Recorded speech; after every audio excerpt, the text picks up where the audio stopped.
C B آئی کی خصوصی عدالت نے بابری مسجد انہدام سے متعلق تقریباً 3 دہائیوں پرانے فوجداری مقدمے کے تمام 32 ملزموں کو بری کر دیا۔ بھارتیہ جنتا پارٹی کے رہنما لال کرشن اڈوانی، مرلی منوہر جوشی، اما بھارتی اور کلیان سنگھ بھی ملزمین میں شامل تھے۔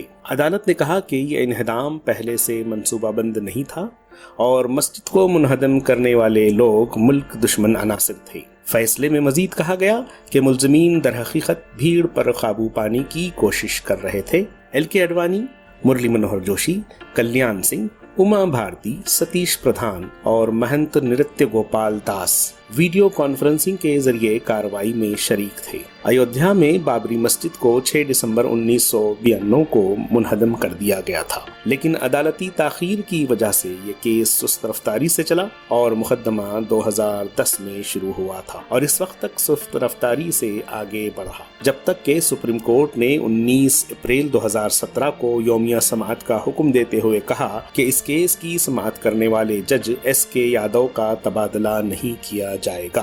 دریں اثنا ملزموں کی نمائندگی کرنے والے دفاع کے وکلاء سے کہا گیا کہ وہ اپنی کاغذی کارروائی تیار رکھیں۔ مسجد کے انہدام کے بعد پولیس نے 2 FIR درج کی تھیں۔ پہلا نمبر 1997/92 لاکھوں بے نام کارسیوکوں کے خلاف درج کی گئی تھی جو ہتھوڑوں اور کلہاڑوں سے توڑنے کے لیے مسجد کے اوپر چڑھ گئے تھے۔ دوسری FIR نمبر 1998/92 8 افراد یعنی بی جے پی کے اڈوانی، جوشی، بھارتی، وشو ہندو پریشد کے اشوک سنگھل، گری راج کشور، وشنو ہری ڈالمیا اور سادھوی رتمبرا کے خلاف درج کی گئی تھی۔ انہدام کے دن صحافیوں پر حملوں کے سلسلے میں بھی مزید 48 FIR درج کی گئی تھیں۔ 27 اگست 1993 کو ہی CBI کو یو پی کی حکومت نے تمام معاملات سونپ دیے تھے۔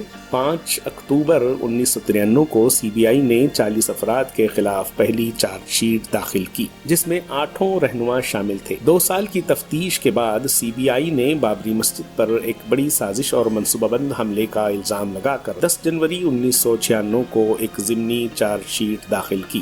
CBI نے اس کے بعد شیوسینا قائدین بال ٹھاکرے اور موریشور ساوے سمیت 9 مزید لوگوں کے خلاف تعزیرات ہند کی دفعہ 120B کے تحت فوجداری سازش کا الزام شامل کیا۔ 1997 میں لکھنؤ کے مجسٹریٹ نے 48 ملزموں کے خلاف الزامات مجرمانہ سازش سمیت تیار کرنے کا حکم دیا، لیکن ان میں سے 34 نے نظر ثانی کی اپیل کرتے ہوئے الہ آباد ہائی کورٹ میں رجوع کیا اور انہیں مؤخر کر دیا گیا۔ 4 سال تک ہائی کورٹ کے حکم کی وجہ سے اس معاملے میں کچھ بھی حرکت نہیں ہوئی۔ پھر 21 فروری 2001 کو الہ آباد ہائی کورٹ نے حکم دیا کہ اڈوانی، جوشی، بھارتی، کلیان سنگھ اور دیگر کے خلاف فوجداری سازش کا الزام خارج کر دیا جائے۔ 3 ماہ سے بھی کم عرصے کے بعد 4 مئی 2001 کو لکھنؤ کی خصوصی عدالت نے FIR 1997-1998 کو دوبارہ تقسیم کیا اور کہا کہ رائے بریلی میں 21 ملزمان کے خلاف مقدمہ چلایا جائے گا، جبکہ دیگر 27 افراد